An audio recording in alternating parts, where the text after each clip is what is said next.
شروع اللہ کا نام لے کر جو بڑا مہربان نہایت رحم والا ہے۔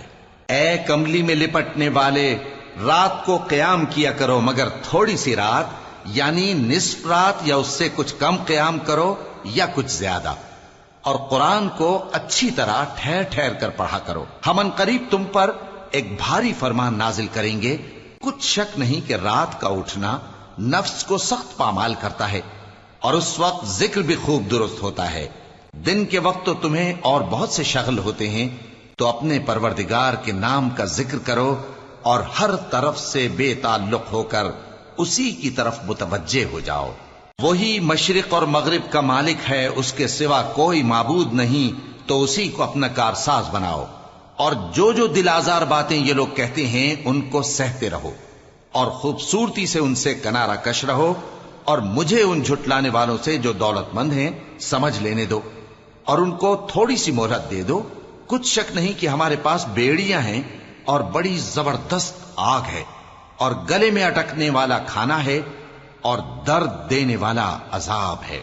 جس دن زمین اور پہاڑ کانپنے لگیں اور پہاڑ ایسے بھربھرے ہو جائیں گے جیسے ریت کے ٹیلے، اے اہل مکہ، جس طرح ہم نے فرعون کے پاس موسیٰ کو پیغمبر بنا کر بھیجا تھا، اسی طرح تمہارے پاس بھی محمد صلی اللہ علیہ وآلہ وسلم ایک رسول بھیجے ہیں جو تمہارے مقابلے میں گواہ ہوں گے۔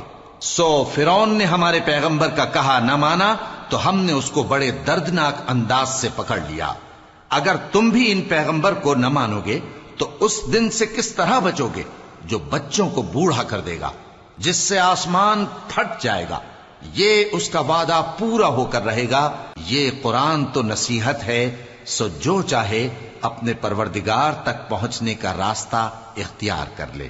تمہارا پروردگار خوب جانتا ہے کہ تم اور تمہارے ساتھ کے لوگ کبھی 2/3 رات کے قریب اور کبھی آدھی رات اور کبھی تہائی رات قیام کیا کرتے ہو، اور اللہ رات اور دن کا اندازہ رکھتا ہے۔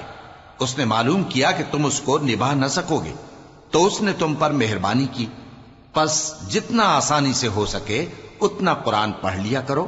اس نے جانا کہ تم میں بعض بیمار بھی ہوں گے، اور بعض اللہ کے فضل یعنی معاش کی تلاش میں ملک میں سفر کریں گے، اور بعض اللہ کی راہ میں لڑیں گے، تو جتنا آسانی سے ہو سکے اتنا قرآن پڑھ لیا کرو، اور نماز قائم کرتے رہو، اور زکوٰۃ ادا کرتے رہو، اور اللہ کو نیک نیتی سے قرض دیتے رہو، اور جو عمل نیک تم اپنے لیے آگے بھیجو گے اس کو اللہ کے ہاں بہتر اور صلے میں بہت عظیم پاؤ گے۔